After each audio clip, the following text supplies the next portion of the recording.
Good morning and welcome back to DR Sports for another transfer update. We are consistent. We are bringing you that quality transfer news throughout the transfer window. There's around 38 days of the window left, so you've got a lot of these type of shows to come.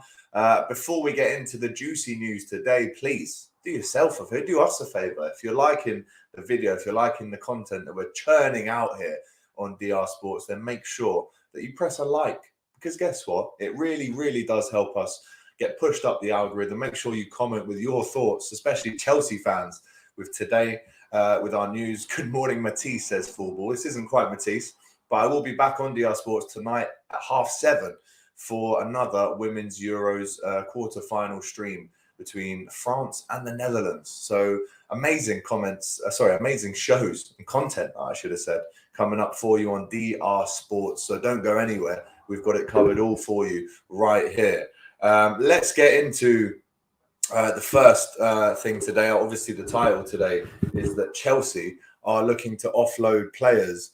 But let's start with West Ham, because they played, if you remember, back in May, Eintracht Frankfurt in the Europa League final. And Philip Kostic, now the left back from Frankfurt, is looking like he might sign for West Ham. It's interesting, isn't it, when a team play another team and let's say a player plays really well against that team, it's almost as if the scouting for all these players goes out the window, because you say, well, actually, he destroyed us, very much like Darwin Núñez for Benfica at Anfield in May or April. He destroyed us. Let's buy him. And Frankfurt won that game against West Ham in the final. So it looks like Philip Kostic might be a hammer. Now, let's not forget, Aaron Cresswell is currently the starting left back for West Ham in what has been a really good couple of years, if not 2.5 years since David Moyes has come in. They've really turned around their chances. They've really turned around their form and the kind of player, the kind of ilk of player that they're bringing into the club. So the left back Kostic, for me, a good signing. How will it change West Ham? Will it give them that backup that they need in that position? Let's not forget Cresswell, very good on the ball, very good at free kicks, assists, crosses for the strikers. So West Ham fans, if you are watching, were you impressed with Kostic in the Europa League final? Let us know in the comments. Right, let's get on to AC Milan and Tottenham are in talks over the signing of defender Japhet Tanganga. Now, if we cast your minds back to just before the lockdown, I think Tanganga made his debut against Liverpool in a defeat for Tottenham, but he was excellent. Cleared one off the line in the first kind of 5 minutes from Firmino, if memory serves correct. And I actually think Tottenham would be slightly remiss here to let him go. Tottenham fans, let me know in the comments, as Usopp there says Kostic was solid. He must be referring to Kostic, the player that looks like he will sign with West Ham from Frankfurt. But now we're talking about AC Milan talking to Tottenham over Tanganga. As I said, when he first burst onto the scene, I was really impressed by him. And I thought that kind of relying on him in the big games as a young player would have carried on. But it hasn't really. It's kind of stalled ever so slightly for him. He's been deployed all over the back four. I personally would have him a bit more centrally as a defender. And let's not forget that AC Milan have kind of swooped a couple of Premier League centre-backs that were maybe disregarded a bit in the last couple of years. So as a move, I think this could be really good for his career. Let's not forget, if he goes there, he'll be linking up with Tomori, Fikayo Tomori, who, again, was cast out really by Chelsea. They didn't really want him. And he's gone to AC Milan. Not only is he starting every week, he's only gone and won the Scudetto last season. And he really was incredible. He's learned Italian very quickly. So Tanganga, can he be the next Tomori out in Italy? Will that move to AC Milan happen? Tottenham fans, are you interested? It's looking like it might be a season-long loan, with Milan interested in inserting an option to make the deal permanent if everything goes well. So Inter AC Milan fans, if you're watching, let us know. Do you want to see Tanganga come in through that front door? Tottenham fans, do you want to see him go? Tanganga, says Full Ball, is not getting ahead of Ramiro or Dyer, unfortunately. Again, Tomori wasn't getting in ahead of the likes of Thiago Silva, the likes of Rudiger, the likes of Christensen. But what did he do? He went away and really established himself in that AC Milan team. And now look, he's a league winner there. So it can be a road to success. The longer road to success is normally the one that pays off the most. And Japhet Tanganga, could he be learning / playing football in Italian next season? Let us know in the comments. Sai says sell Tanganga. Tottenham fan, I'm assuming.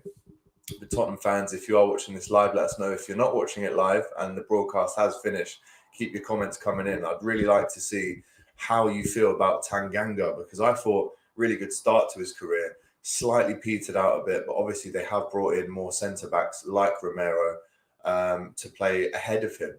So if he goes to AC Milan, I'm a big fan of players moving out abroad to kind of prove themselves. And I think if he does go out, it will be a great move for him. So let us know in the comments, what do you think? Right, Chelsea, as we've said in the title, Chelsea looking to offload players, and they need to really to get them off the wage bill in time for the new season. So let me go through some of the players that look like they are going to be leaving. I mean, there's a difference between wanting to offload the players and the players themselves wanting to leave / having a good enough or attractive enough option to make them want to leave. Now, Thomas Tuchel could be stuck with several players, unwanted players, for the 22-23 campaign, as top flight clubs are reluctant to strike a deal with Premier League giants for out of form stars, according to the Telegraph. So the German is said to be looking to offload Michy Batshuayi, Kennedy, Emerson, Malang Sarr, Ross Barkley, Timo Werner, and Kepa, who, let's not forget, the most expensive Premier League goalkeeper of all time. So let me just go through those names again. The German manager is set to want to offload Batshuayi, Kennedy, Emerson, Malang Sarr, Ross Barkley, Timo Werner, and Kepa during this transfer window, where there are around 40 days left. But there has been little interest so far. Now, this is what I said there. It's very well you as a club wanting to offload these players, but someone's got to buy them. Someone's got to be able to afford them. And the player must want to go. He can't go against his will. So if you are a Malang Sarr, if you are a Ross Barkley, if you are a Kepa, do you say, well, actually, I'm staying, mate. I'm not leaving. I'm staying. We've put a poll in the comments for you right now. Would you take the unwanted Chelsea players at your club? A massive 41% of you have said yes, but an even bigger 60% of you have said no. Now, the amount of money that have been put into those players that I've mentioned, Batshuayi, Kennedy, Emerson, who again have been there for probably 5 or 6 years now and not really cut it at the level that they were supposed to, including Ross Barkley, including Timo Werner, and especially Kepa. If you add up the money that those guys have taken so far, it's in the hundreds. It's in the hundreds of millions. It might even be $500 million in terms of the transfer fees outlaid plus the wages spent on these guys. It would easily be $500 million. I just can't believe that a club has been run that poorly to allow these kind of players to still be there on unwanted contracts. But you're not even able to get rid of them. No one wants them. It's unbelievably bad business here. Listen, it hasn't worked out for a lot of these players, but they're still going to want big wages. The clubs are still... Someone will want them. Someone is going to want Batshuayi. Someone is going to want Ross Barkley. Someone is going to want Timo. But who and for how much? That's the massive question. Now, Chelsea fans, let me know in the comments right now. What do you want to happen with these guys? There's probably a couple more names that you could even add to that list if we're honest. I mean, Lukaku's just left. Ziyech could easily leave as well. So some massive names there. Let us know how you want their careers to finish in the Premier League, or will it be outside of the Premier League? It depends who comes in for them. ASG says Barkley to Everton is nailed on. Obviously, the former Everton player, Ross Barkley. Could we see him going back to Goodison? Who knows? I don't think so. I don't think that's on the cards.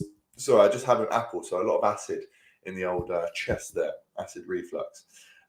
Weird. So yeah, Chelsea fans, let me know in the comments who is going to stay, who's going to go out of those names that I did just reel off. EKK says, I would take Batshuayi as a backup striker. dude can be our version of Origi. Assuming here that you're a Liverpool fan, great to see it. All depends on how much they're selling him for. Timo to Leipzig, says Conrad. Wow, what a backward step that would be. With all due respect to Leipzig, obviously they just lose 5-0 yesterday. Bakayo to Liverpool is Fabinho's cover. No. Big up to Full Ball, by the way, who was just on the COP TV stream that we did. So nice to see you've transformed over to the DR Sport stream too. Love to see it. I would not have Bakayoko at Liverpool. No question about it. I would not have him. But someone will want him. So let us know in the comments who you think that they should be buying out of those Chelsea players there that are in the window, firmly in the window to leave. Tottenham have failed in an attempt to swap Joe Rodon for Roma midfielder Nicolo Zaniolo, according to the Daily Express. Conte also offered 25 million in addition to the centre-back. However, this was rebuffed by former manager Jose Mourinho. Now, let's not forget, any deals between Tottenham and Roma are going to have an extra bit of spice added onto them due to the fact that Jose Mourinho used to be the Tottenham manager not too long ago at all. So you can imagine that he's not going to allow one of his best players to go to Tottenham and improve their squad. And he doesn't look like he wants Joe Rodon either. We've seen that it looks like Dybala has gone to Roma. And another potential destination for Gini Wijnaldum is Roma. PSG. Now, this makes me sad. Let me know in the comments how you feel about this one. This makes me quite sad. PSG and Gini Wijnaldum have decided to part ways this summer already. It's been confirmed. Work is in progress to find a new club as soon as possible. PSG are also prepared to loan him out in the next days or weeks. AS Roma, Jose Mourinho is interested. No official bid yet. So there you go. Jose Mourinho can see that the talent is still there with Gini Wijnaldum, and he wants him. Maybe it's a loan. Maybe it's a permanent transfer. But that just has not worked out for Gini. I mean, one of the most consistent players that you could have seen in 3 or 4 years at Liverpool. Looks like he just can't find any form. And it looks like at the minute he's going to have to find a new club as a player next season. So really sad if you're Gini Wijnaldum, how it hasn't quite worked out. Considering the fact that Pochettino has been sacked, I think this makes it even more sad that the new manager isn't willing to come in and give him a fresh slate, let him start from scratch and build up his trust in the player again. It just hasn't happened for him so far. So interesting to see where that finishes. In the comments, let us know. Gini come to Arsenal, says EKK. Not too sure about that. Chelsea is done and dusted, says Charles. Gini couldn't get in over Verratti or Paredes. He still has got the talent in him, says Mustafa. Interesting. Very, very interesting, your thoughts on that. So Gini Wijnaldum, it looks like he's going to have to find a new club. Are Spurs winning a trophy this season, Guy? Says Kais. Maybe. I actually do think for once that they could do under Conte. If there's any time for them to win a trophy, it has to be this season coming up. It really does. Right, on Manchester United, Eric Ten Hag has said that he's working on signings. We need more options. We have to strengthen the squad even more. We're looking around, but we also need the right players. Concerns regarding Ronaldo not back, of course, but concerning is maybe not the right word, he says. So a bit mythical, a bit quiet when it comes to talking about the Ronaldo situation. Ten Hag has been filmed being very animated in his training sessions and also press conferences. We've seen Flex from the United View and KG speak in person to Eric Ten Hag out in Australia. I think it was Singapore as well. And I saw a clip where he has a go at one of the players, Zidane, and he says he didn't make a pass that he wanted to in training. And he says, and I quoted, Zidane, that was rubbish. So listen, he's not afraid to be caught on camera saying these kind of things. I don't think Klopp would be too happy being caught on camera saying something like that. I don't know. Again, let me know. But he's quite happy to let that be kind of caught by the cameras. And obviously De Jong to United has gone a little bit quiet now. Nicholas is asking what's happening there. Can we get an update? I'm pretty sure we will. at some point.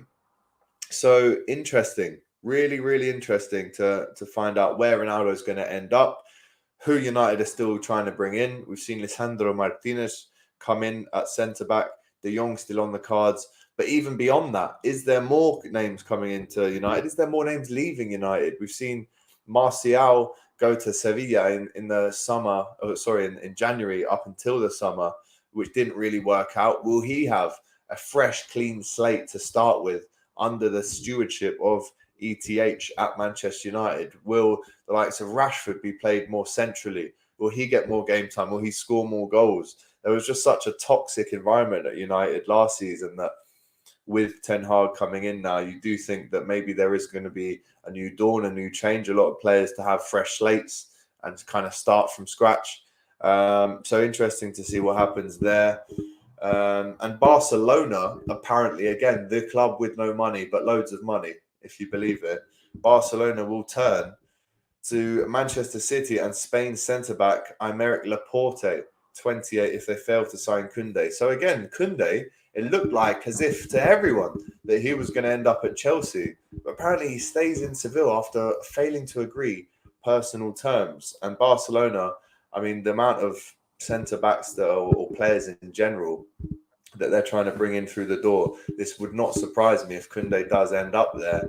But Chelsea, they've almost had two signings taken off their lap and given to Barcelona, or stolen by Barcelona, I should say, in the last couple of weeks. Remember, they agreed a deal with Leeds for Rafinha, and it looked like they'd stolen Rafinha right under the nose of Arsenal. But all of a sudden, no, it looks like Koundé as well might be the second name that is stolen by Barcelona out of the hands of Chelsea this transfer window. Wow, who would have thought it? But I don't think City would be prepared to sell Laporte, who is one of their best defenders. Let's not forget, they already sold Eric Garcia to Barcelona last season, so I can't see that one happening at all, if I'm honest. But yeah, Chelsea looking to offload a lot of players, as we just mentioned earlier on. Chelsea screwed over, Lowell says EKK, referencing that Koundé maybe flop deal. He also says that's what happens when Chelsea think they can muscle in and get anyone they want, which they can't, unfortunately for them. Anthony says Ronaldo to Chelsea, ? Can't see it happening. Another deal that we should talk about is Brentford sign former Burnley captain and step-in interim manager Ben Mee on a 2-year contract. Now, if Burnley did stay in the Premier League, there's no way this move happens. But Ben Mee and his agent have probably sat down and said, listen, I've still got 2 or 3 or 4 years to really give at the top for a team that plays in the second half of the league. And he assessed all of his options, and it looks like Brentford were the team to capture his signature. So fair play to Brentford, the West London team. And Ben Mee has been a Premier League centre-back for the last 6-7 years. And Burnley will be absolutely gutted to say goodbye to him, because he was probably the one name. Tarkowski has obviously left as well. So that's a whole new centre-back partnership that they're going to have to build to get them back in the Premier League next season. But that partnership of Mee and Tarkowski is now no longer. And he has left them to join Brentford. Burnley fans gutted, absolutely gutted with this move. A couple of tears for sure at Turf Moor this morning as he leaves. Charles reckons that Ronaldo is going to Madrid. His kids have confirmed it. Not too sure on that one. He's going to obviously have to take a massive pay cut if he does leave and goes to a Champions League club. I just hope Zaniolo comes to Slurs, says P.O. Block. And Eamon Edit says Chelsea are expected to still sign Sevilla defender Jules Koundé later today for a fee of around 55 million. So a lot of interesting developments in that story. Will he end up at Barcelona? Will he end up, as expected, at Chelsea? Who knows? Mee is an excellent signing for them, says Charles. The impending arrival of Koundé could trigger an exit for Teja Azpilicueta, who is a target also for Barcelona, as is Marcos Alonso. That's probably another name that we can add to that list, as well as Azpilicueta. I mean, would you want to offload them? Maybe that's the wrong word, but these are guys who have definitely passed the sell-by date, and it seems like Barcelona are taking players on a whim who haven't really played well in the last couple of years, i.e. Azpilicueta and Alonso. Who knows? Ben Mee's name also reminds me of the scene in the dojo in Rush Hour 3. Interesting. Interesting indeed. Brentford recruiting well this window. Koundé is overhyped. AGT, do Liverpool need another midfielder, says Kais. I would say yes, but I don't think it will happen unless it is Jude Bellingham, and I don't think that happens this summer. I think it is next summer. I've seen that Liverpool are interested and linked with Matheus Nunes. Yeah, of course, and he is some player, but I just can't see it happening. Listen, I could easily be proved wrong. Mighty Man saying Chelsea should sign Frankie de Jong if he doesn't go to United. Thoughts on Jesse Lingard joining Forest? Massive, it really is massive. You know, Forest have spent a lot of money on that deal. Obviously, it's a free transfer, but in terms of the wages, he'll easily be the highest paid player at Forest, which does come with problems. You know, if you're a player who, let's face it, hasn't been massively consistent the last 2 or 3 years, obviously had a great spell with West Ham. I think he scored 9 goals in about 15 games. But let's not forget, Forest just newly promoted. There would have been a big bunch of lads there who were playing week in, week out last season. And all of a sudden, Jesse Lingard comes in as the highest earner in the club. That could create some kind of fraction. But listen, a Premier League club, not guaranteed to stay in the Premier League next year. That's why it is only a 1-year loan deal. But it's a Premier League club. That's where he needs to be in the kind of twilight years of his career. So I would say it's a decent move. I would say it's a decent move for Jesse Lingard. Unless he plays every week, I can't see it being a bad move. So I do think he will play as much as he can. Forest may do some giant killings next season, says Crump King 232. And AGT, do you think Arsenal will finish above Chelsea this upcoming season? Yes. Yes, I do. I do. Lingard on 200k a week after only playing 356 minutes all of last season. Some stat that is from John Daly. That's right under 4 whole games. Silly business. Breaking news on Sky Sports. Ronaldo hands in a transfer request. Yes, it's official. Ronaldo has done that now. AGT, we might want Nunes and Jude. One for now, one for next summer. It's a good point. Dwight Gale has joined Stoke, says Mustafa. The ex-Premier League player has gone to the Championship now. Barca can't afford Koundé, says Chris. And Chelsea fans can't handle the banter, says EKK. So there's your transfer names round up for you on DR Sports. Don't forget, every single day, myself, Robbie, or Matisse will be giving you the DR Sports transfer update. And as I mentioned at the top of the show, we're back again on DR Sports tonight for the Women's Euros quarterfinal, France versus Holland. So stay on DR Sports for the whole day. It's going to be an absolute belter. Take care. We'll see you soon. All the best.